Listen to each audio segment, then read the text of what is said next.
কাজের বেলায় কাজই, কাজ ফুরালে পাজি।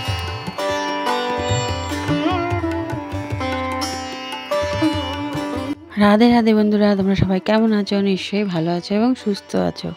জিতিপিয়ার সাদামাটা জীবনের নতুন একটা ব্লগে তোমাদের সকলকে স্বাগত জানাই। দেখো, বাড়িতে তো মিস্ত্রি কাজ করে গেছে, ঘর হয়ে গেছে, কিন্তু তারপরে যে কাজ আর ফুরায় না। আর এত ধুলো ধুলো ধুলো যে ওটা তো কাঠের রান্নাঘর না, আজকে তাই কাঠের রান্নাঘরগুলোর ঘরে কাঠগুলো সব ঢুকিয়ে দেবো। তাই সকাল সকাল ঘুম থেকে উঠেই মেয়েকে গুছিয়ে বাবার সাথে পাঠিয়ে দিয়েছি। আমিও ঘরটার মুছে চা বানিয়ে নিজে একটু চা খেয়ে গুছিয়ে চলে গেছি। তারপরে আজকে ঘরের সব কেচেছি, শুধু জানলার পর্দা বাদে কেচে দিয়েছি। সেগুলো কেচে নিয়েই ছাদে নাড়তে এসেছি, মেলে দিয়ে এবার ওই ঠাম্মা রান্নাঘরে ভাত করেছে, একটু আলু উচ্ছের চচ্চড়ি করেছে, আর পাকা টমেটো দিয়ে পুঁটি মাছ ছিল ঘরে, তাই চচ্চড়ি করেছে। শুকনো শুকনো আছে, সব শুকনো খাবার। আর পাশের বাড়ি দিদিরা কুমড়ো ফুল দিয়েছিল, সেই কুমড়ো ফুলের বড়া করেছে। আগেও একদিন দিয়েছিল, সেটা তোমার রেসিপি দিয়েছি ফোনে ভিডিও করে। যা আজকেও একটা দিয়েছে, তার সঙ্গে একটা কাঁচা কুমড়ো দিয়েছে, কাঁচা কুমড়ো ভাতে খাওয়ার জন্য। ওটা কালকে ভাতে দেবো। তাই এবার কাজে তার মধ্যে মেয়েকে স্নান করেছি, দাদা শ্বশুরকে ভাত টাত দিয়েছি। এবার দেখো কাঠ তুলতে লেগেছে, ওর ঠাম্মাই যে বাস থেকে দিচ্ছে আর আমি ধরে ধরে নিয়ে যাচ্ছি।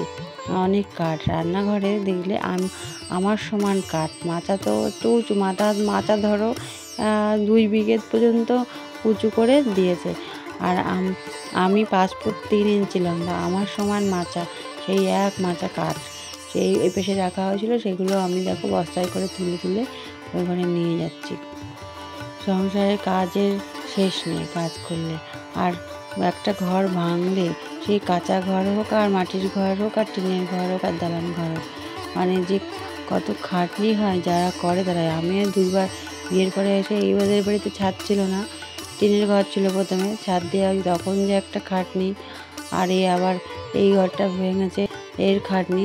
আমার তো খাটতে খাটতে মানে কষ্ট হয়। যখন আমি বিকেলবেলা বসি তখন আমার ঘুম পেয়ে যায়, আর কিছু ভালো লাগে না। যাক, দেখতে পাচ্ছ কাঠ নিয়ে যাচ্ছে। এরকম করে কাঠ নিলে না কষ্ট কম হয়।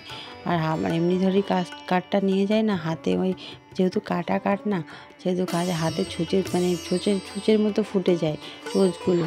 আমার হাতে দাও নিয়ে যাচ্ছে ওরকম করে, কি তাও 2-1 জায়গায় ফুটে গেছে, রক্ত বেরোয়নি কিন্তু ফুটে গেছে। লম্বা লম্বা একদম শুকনো কাঠ, আর বৃষ্টি এলে ভিজে যাবে না। সারা বর্ষাকাল তো এই কাঠেই রান্না করতে হবে। এখন তো তাও ওটা এই পাতা মাথা পড়ে, পাতা মাথাতে ভাতটা করে, কাঠ দিয়ে আবার তরকারিটা করে। সেটা এখন তুলে নিয়ে যাচ্ছি। ভালোই কষ্ট।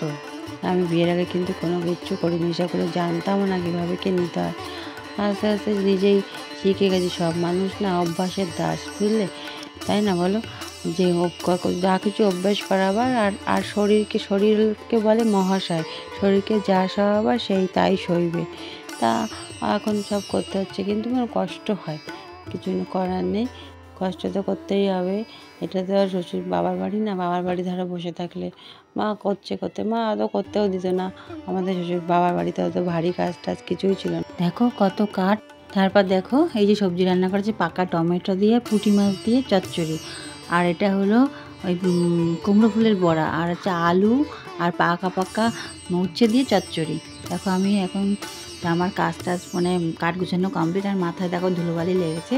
আমি এখন যাবো স্নান করতে, দেখাচ্ছি তোমাদের কাঠগুলো, দেখেছো? দেখো তারপরে আমি ছাদে চলে আসলাম জামা কাপড়গুলো তুলতে। দেখো আর অল্প কটা জামা কাপড় ছিল, সেগুলো নিয়ে এসেছি নাড়বো, আর একটু জল নিয়ে এসেছি। এখন আমি চান করে আসলাম, আর 4:10 মতো বাজে। আমি কোনোদিনও বিকেলে স্নান করি না, কিন্তু হচ্ছে কাজ হচ্ছে না, তাই জন্য বিকেলে স্নান করতে হবে। তাই আমি জামা কাপড়ও নেড়ে এই জামা কাপড়গুলো তুলেও নিয়ে যাব, যেহেতু শুকিয়ে গেছে, অনেকক্ষণ হয়ে গেছে। সকালে কেচে দিয়েছি এগুলো, তো স্কুল থেকে এসেই মেয়েকে নিয়ে এসেই কেচে দিয়েছি। আর আজকে এখন তো রোদের নেই, রোদ তো খুব শুকিয়ে গেছে। দেখো আমি সূর্য প্রণাম করলাম, কী করবো, স্নান করে সকালবেলায় করি, কিন্তু কী করবো, এখন তো বেলা উল্টো দিকে গেছে, পশ্চিম দিকে, কিন্তু তাও পূর্ব দিকে মুখ করে আমি সূর্য প্রণামটা সেরে নিলাম। আর দেখো জামা কাপড়গুলো তুলে ফেলছি। আর ওই আমলকিগুলো দেখালাম, ওগুলো একটু পচা হয়েছে। ওগুলো কী করবো, ওগুলো যেগুলো ভালো শুকিয়ে রাখবো, চুলে দেবো, চুল ভালো হয় আমলকিতে, তাই না? আমি বিয়ের আগে অনেক কিছু দিতাম চুলে, আর এখন তো চুল একটু পড়ে যাচ্ছে বলে দেখি আমলকি পাশের বাড়ি একটা কাকু ব্যবসা করে, সেইতে দিয়েছে।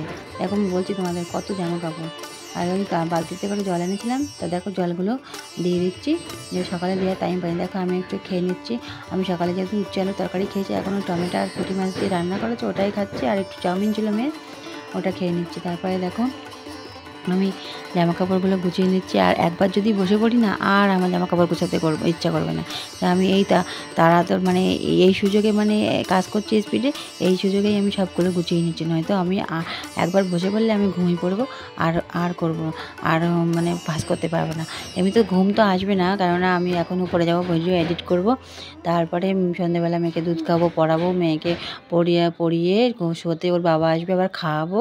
আমার মেয়েকে খাওয়াতে ভীষণ জ্বালাতন করে, মানে এখনও 1 ঘন্টা লেগে যায়, ভাত মতো চিবাবে না। অন্য কিছু আজকে বলেছিলাম চান করে একটু চাউমিন আছে, চা খেয়ে নিস, একা দিব্যি খেয়ে নিয়েছে, কিন্তু হচ্ছে ও ভাত মুখে নিয়ে ঠুসে নিয়ে বসে থাকবে, 1 ঘন্টা তো লাগে।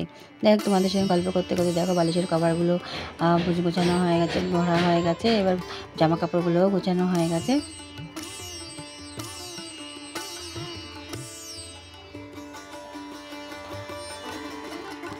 দুই রকম বালিশের কোল বালিশের কভার, কেন মানে দুটো বিছানা চাদরের কভার এটা। তা বিছানা চাদরগুলো নষ্ট হয়ে গেছে, কিন্তু কোল বালিশের কভারগুলো তো ভালোই থাকে, তাই না? তাই জন্য দুটো কোল বালিশ, ওই দুটো কোল বালিশই আমার মেয়ের, তাই ওকে আমি ভরে রাখি, নষ্ট করে কী হবে, কোনো জিনিস নষ্ট করে। দেখো বাবার জামাগুলো একটু নরমালি ভাঁজ করছি, পরে এগুলো ইস্ত্রি করে দেবো।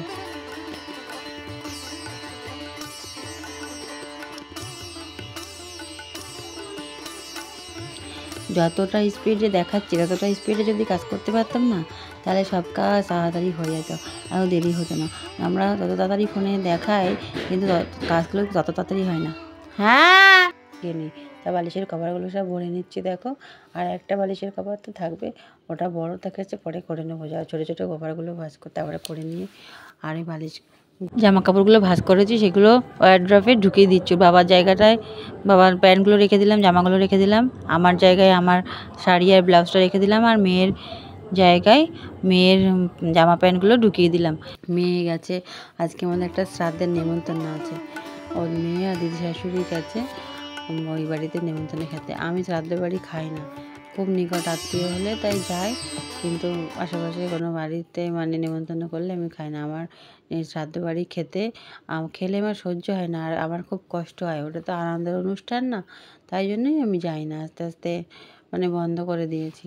দেখো সব জামা কাপড় গোছানো হয়ে গিয়ে সব তাকে রেখে দিচ্ছি। আমাদের পাশে না কীর্তন হচ্ছে, তোমরা একটু অসুবিধা হবে, ওই আওয়াজ পেতে পারো, যাই কষ্ট করে দেখে নিও। কী করব, ভিডিওটা এডিট করে রেখেছি কিন্তু ভয়েস দিতে পারছি না, চারিদিকে এই হরিবোল আসছে না, হরিবোলের মেলা, আর হচ্ছে একটু আমি দুর্বল আছি, এই কাজ টাজ করে রাত্রে ঘুমিয়ে পড়ছে, আর ভয়েস দিতে ইচ্ছা করছে না। যাই হোক তোমরা একটু কষ্ট করে দেখে নিও, পুরোনো ভিডিও থাকলেও। শাশুড়ি মা এখনও দেখো ঝাড় দিচ্ছে, আমি বললাম ঝাড় দিয়ে দিই, বলছে না না তুমি স্নান টান করে সবাইকে ভাত টাত দিয়ে দাও, তাই। আর ছাগলগুলো দেখো ওটার জন্য ব্যস্ত হয়ে গেছে। যাই হোক তোমরা ভালো থেকো, সুস্থ থেকো, বাই।